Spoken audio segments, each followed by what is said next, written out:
जय श्रीराम. श्री ब्रह्मचैतन्य गोंदवलेकर महाराज यांच्या प्रवचने ह्या पुस्तकातील आज 31 जुलैचं प्रवचन.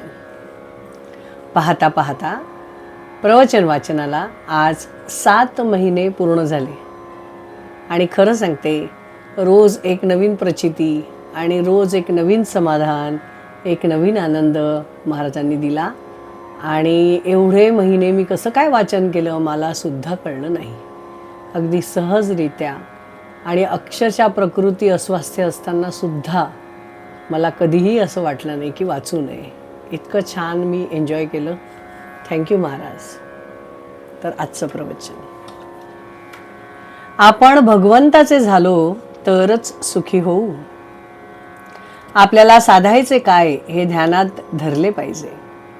परमात्मा साधायचा आहे आणि शरीर आणि प्रपंच ही साधने आहेत हे पक्के समजावे. आपण साधनाला साध्य आणि साध्याला साधन मानतो म्हणून आपले चुकते. एका गृहस्थाला मुलाबाळांसह मुंबईला जायचे होते. आता आगगाडीत बसायला मिळेल या आनंदात मुले गाडीत बसली, पण मुंबईत जाण्यासाठी गृहस्थ गाडीत बसला. गाडीतून उतरताना मुलांना वाईट वाटले, पण त्या गृहस्थाला तसे नाही वाटले. वशिष्ठांनी रामाला सांगितले की रामा, तू प्रपंचात वागताना अंतर्यामी नित्संग राहा. मी देह नसून आनंदरूप आत्मा आहे, नित्संग आहे ही दृढ भावना ठेवून प्रपंच करावा. जमीन सोडून कोणाला राहता येत नाही, त्याप्रमाणे प्रपंच कोणालाच टाकता येत नाही, पण त्यात राम करता मानून वागणारा तो पारमार्थिक मी करता असे म्हणून वागणारा तो प्रापंचिक. म्हणजे राम करता म्हणून वागणारा तो पारमार्थिक आणि मी करता म्हणून वागणारा तो प्रापंचिक. मी करता असे म्हणूनही जर प्रपंच दुःखरूप राहतो, सुखरूप होत नाही, तर त्याचा करता मी नाही हे सिद्धच झाले. प्रपंच हा अर्धवटच आहे, पूर्ण फक्त राम आहे. मिठाचे पोते कितीही धुतले तरी त्याचा खारटपणा जात नाही, तसे प्रपंचाचे आहे. म्हणून परमार्थ हे ध्येय सुलभ ठेवून सुलभ हे साधन करणे म्हणजे नामस्मरण, ते अखंड करावे.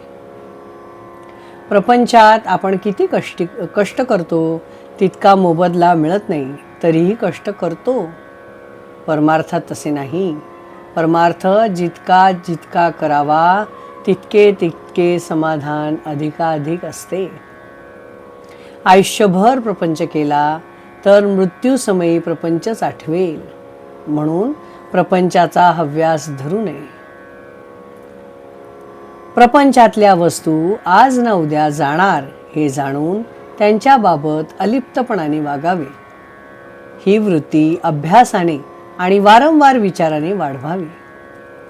प्रपंचात प्राप्त झाले त्याला हर्ष न करावा, गेल्याचा शोक न करावा, देह प्रारब्धावर टाकावा.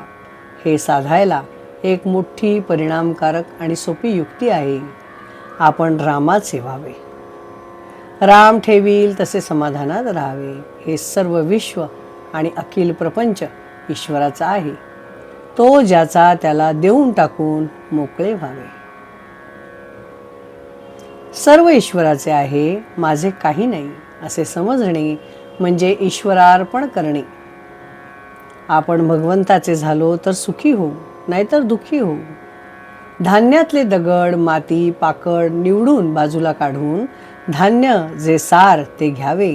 त्याचप्रमाणे अहंकाराचे खडे, ममत्वाची माती, विकारांचे पाकड आत्मस्वरूप परमार्थात मिसळल्याचे दुःखरूप प्रपंच होतो. मिसळल्याने दुःखरूप प्रपंच होतो. ते प्रपंचातून निवडून टाकून दिले म्हणजे उरेल ते सारे सुखच. राम करता सर्व तुझेच आहे, तू देशील ते घेईन अशी भावना ठेवावी. यानेच अत्यंत समाधान होते. इस प्रवचन में कहा गया है कि सब कुछ रामार्पण है. ऐसा समझने से जैसे हम लोग कोई ये लेते हैं गेहूँ या चावल लेते हैं तो उसे पहले हम लोग साफ करते हैं, उसमें से कंकड़ निकालते हैं, बीज निकालते हैं, दूसरा कोई धान्य अगर उसके बीच में आ गया तो उसको बाजू में करते हैं, और उसमें से कचरा निकालने के लिए उसको ऐसे ऊपर नीचे करके उसमें से कचरा बाहर निकाल देते हैं, पाखड़ते, हम लोग मराठी में उसको पाखड़ते बोलते हैं।